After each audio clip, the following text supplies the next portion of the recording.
Hola, mi nombre es Omar Monge Díaz. Empezaré mi exposición relatado a lo que es la educación universitaria desde la época novohispana.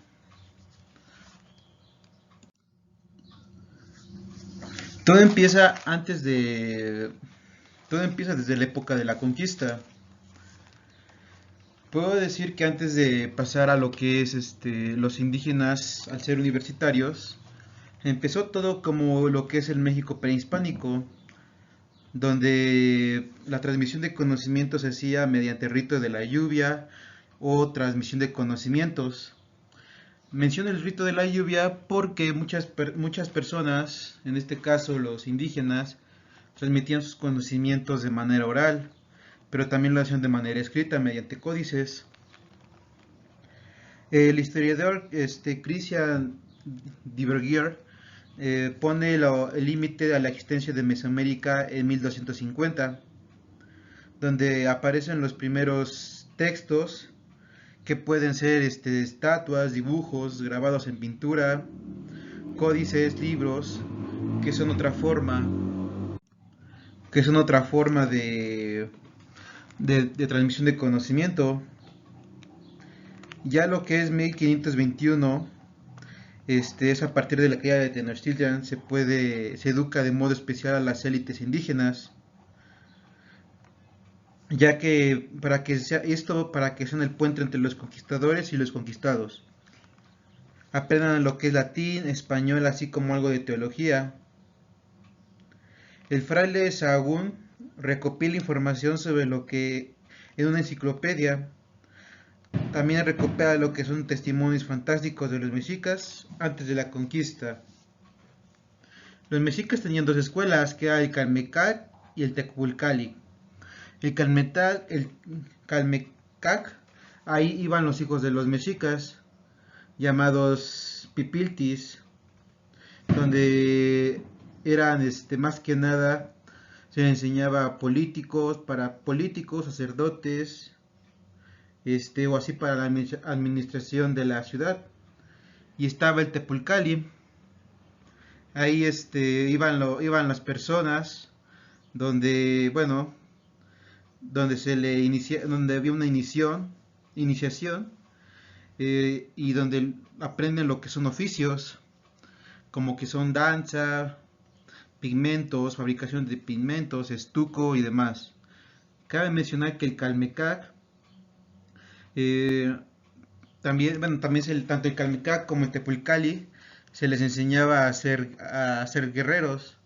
Al fin y al cabo también llevaban cierto tipo de administración militar, como lo que era el bañarse en agua fría, dormir sin mantas, pero también se les enseñaba interpretación de códices, lectura, filosofía, danza, canto, así como ritos religiosos.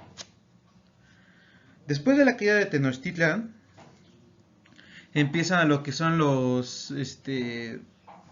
pasa el tiempo y ya hasta 1550 los indígenas pueden ser universitarios y clérigos, pero en este caso se evita convivir con los españoles. La mayor parte de las enseñanzas se enseñan en náhuatl.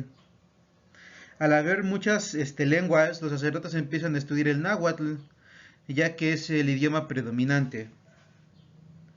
Se empieza a hacer el material dinámico con laminillas, así que fue fácil de usar en los indígenas, ya que estaban más que nada familiarizados con lo que son los códices, así que a través de las midillas podían hasta cierto punto facilitar el aprendizaje. Ya lo que fue 1551 se crea la Real Universidad de México. Aquí, aquí en esta parte de la universidad se aprueba desde lo que es la España continental. Digamos que aquí se aprueba lo que son las cédulas para su creación, así que trae también el mismo plan de estudios de la Universidad de Salamanca. En este, en este, en esta parte Se enseñan las materias como la teología, artes, retórica, leyes, gramática, así como cursos especiales para criollos como indígenas.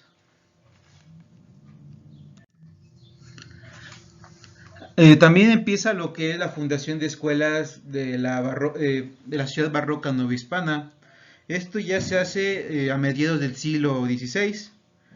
Aquí los indígenas pueden ser más que nada universitarios. Eh, digamos que al traer el mismo curso de la Universidad de Salamanca como lo que fue la fundación de la primera universidad, se utiliza lo que es el humanismo renacentista, donde dice que la educación tiene que ser para toda la población, incluso mujeres. Tomás Moro funda escuelas con ayuda de los jesuitas, llegan a reforzar lo que habían hecho los franciscanos, con las escuelas que estaban en las principales ciudades.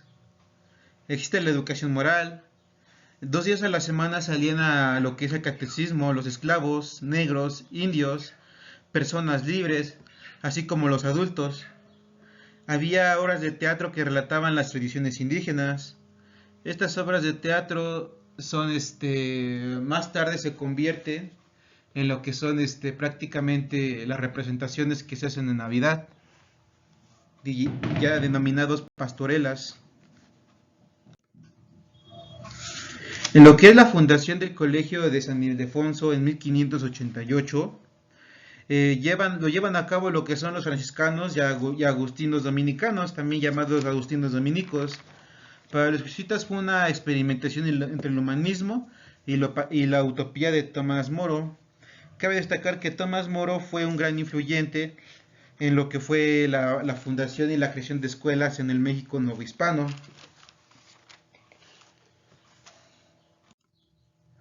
En 1601 se crea lo que es la primera escuela privada. A esta primera escuela privada se le considera como más bien dicho, como un seminario consular de Puebla. Este era principalmente para mujeres, ya que, ya que estaba denominado para lo que eran era lo que denominado mujeres para ser mejores amas de casa. Aquí lo que es este seminario consular está llevado a cabo por lo que son por lo que son ancianas, que también se les denominaban amigas, que eran las que impartían clase. No era una educación formal, sin embargo se enseñaba lectura y humanidades, así como corte, confección, modales. Los terratenientes, los que tenían mayor dinero en esa época, eran los que donaban dinero para sostener estos colegios. Los más importantes fueron el Colegio de la Caridad y San Miguel de Belén. Luego de ahí empieza lo que es la creación de la Real Escuela de Minería y Jardín Botánico Virreinal. Lo que es ya a finales de, bueno, ya lo que es en el siglo XVII, bueno, prácticamente finales del siglo XVII, empieza lo que es, la ilustración. Esto hace que la escuela adopte ese tipo de enseñanza, ya que la ilustración hereda el Renacimiento, es heredera del Renacimiento. En las materias impartidas principalmente es de química, de matemáticas superiores, física, topografía. Cabe mencionar que en este momento la Nueva España era más que nada era un país que se dedicaba a exportar materias primas, por lo que era necesario empezar a encontrar personas y gente que tuviera educación para poder explotar estas minas. Digamos que empieza el primer esfuerzo para traer un poco de ciencia a lo que es del México novohispano, que ya se venía trayendo ciencia, pero más que nada esta ciencia fue aplicada para lo que eran las industrias. Y sobre todo la parte topográfica para lo que es la creación de calles, así como caminos, ya que la Nueva España estaba en época de expansión. Ya en 1685 se crea lo que es la primera escuela del arte. Esto recalcando que, bueno, venía de la época, ya venía lo que es la ilustración y el renacentismo, por lo que en ese momento necesitaba estar todo lo que eran los países europeos, estar acorde a lo que es lo que era el hito de la época. En este caso se crea por Carlos III. Se enseña a mejores profesores que aumenta, y en este caso aumentan quienes quieren estudiar matemáticas, ya que en ese momento la Nueva España tenía otro tipo de, se había traído otro tipo de conocimientos, sobre todo teológicos, de literatura, filosofía, pero en este caso a la hora de que y necesitan crear escuelas para poder explotar todo lo que eran los recursos, empieza con la creación de, bueno, necesitan traer mejores profesores y eso hace que el nivel de vida y el nivel de educación aumente, ya que así lo necesitaba la corona. Llegan por primera vez lo que son teorías y métodos pedagógicos. También asisten niñas por primera vez para que y se maneja el concepto de técnico. En ese momento 2/3 son técnicos, así como una tercera parte son artistas. Así que prácticamente se da un gran salto a lo que es la enseñanza en lo que es la Nueva España. Para esto se tienen que crear las escuelas de primeras letras, ya que no se puede tener una educación universitaria sin lo que son las primeras letras. En este momento los niños, tanto criollos como indígenas, empiezan a necesitar cierto tipo de educación, por lo cual se expiden cédulas reales, desde lo que es la España, para tener las escuelas de las primeras letras. Los niños aprenden lo que es el castellano, ya que en ese momento era la lengua oficial, a pesar de que el castellano no era implementado por completo, ya que la mayor parte de las personas hoy utilizaban el náhuatl. No se les obligaba a los niños a aprender español. Sin embargo, para entrar a las escuelas de primeras letras era necesario el uso de para que éstas pudieran mejorar lo que es la comunicación. Se instalan estas escuelas se instalan en parroquias. La verdad es de que hubo oposición por la enseñanza del español, ya que en ese momento los indígenas tenían mayor preferencia por lo que eran sus lenguas. En esa escuela empieza lo que son los métodos de pago, ya que los métodos de pago eran solventados generalmente por padres de familia, sacerdotes, así como cajas de ahorro en los pueblos. A pesar de que estas escuelas de primeras letras eran expedidas mayoritariamente, también necesitaban un cierto tipo de sustentabilidad, ya que sin ellas no podían funcionar, por lo cual se puede decir que se empieza lo que es un híbrido entre escuela pública y privada. Ya en 1770 empieza lo que es el auge cultural. Este auge cultural viene sobre todo desde los miembros de la élite. En este caso, José Antonio Félix Álzate y Ramírez de Catillana empieza y es el más prominente de todos. Publica lo que son manuscritos de botánica, astronomía, historia, cartografía. Este sacerdote no nada más fue sacerdote, también fue astrónomo, físico, que publica en bocetos las observaciones de Benjamin Franklin, incluso el sistema químico de Anthony Lavoisier. Cabe destacar que lo que es José Antonio Félix y otros miembros empiezan a difundir lo que es la ciencia en lo que es la Nueva España. La ciencia es necesaria ya que en ese momento se empieza a lo que es un auge criollo y nacional, por lo que empiezan a tener los primeros cimientos de lo que es la independencia. También, como comentario, también debo recalcar que lo que fueron este tipo de élite fue lo que llevó a una educación más lo que es completa, ya que esta educación necesitaba tener fundamentos y así poder ser transmitida.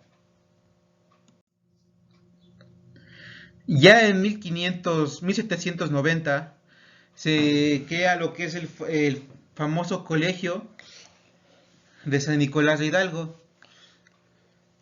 Este colegio se fundó fundamentalmente en Pátzcuaro, Michoacán, en 1546, pero por razones de centricidad que siempre ha habido desde la época novohispana, todo se centralizaba. En este momento en 1790 es cuando es llevado a lo que es la Ciudad de México. Ahí estudió personas prominentes como lo que fue Miguel Hidalgo, José María Morelos, Ignacio Pavón, así como había materias de teología, filosofía, derecho civil, derecho canónico. Cabe destacar que esta escuela se clausura en lo que es la independencia. Esto estaba comentando de que muchos miembros, de hecho la mayoría, más bien dicho todos los miembros de la élite eran criollos, por lo que en este momento se crea la independencia. Hay una frase muy dicha, muy célebre, que dice que los españoles hacen la independencia y los indígenas hacen la conquista, ya que no hay ningún indígena en las filas de lo que son los criollos, que prácticamente son españoles nacidos en México. No hay ningún indígena en sus filas. La mayor parte de la independencia fue creada por criollos, ya que llevaban demasiado conocimiento y sobre todo lo que era el derecho.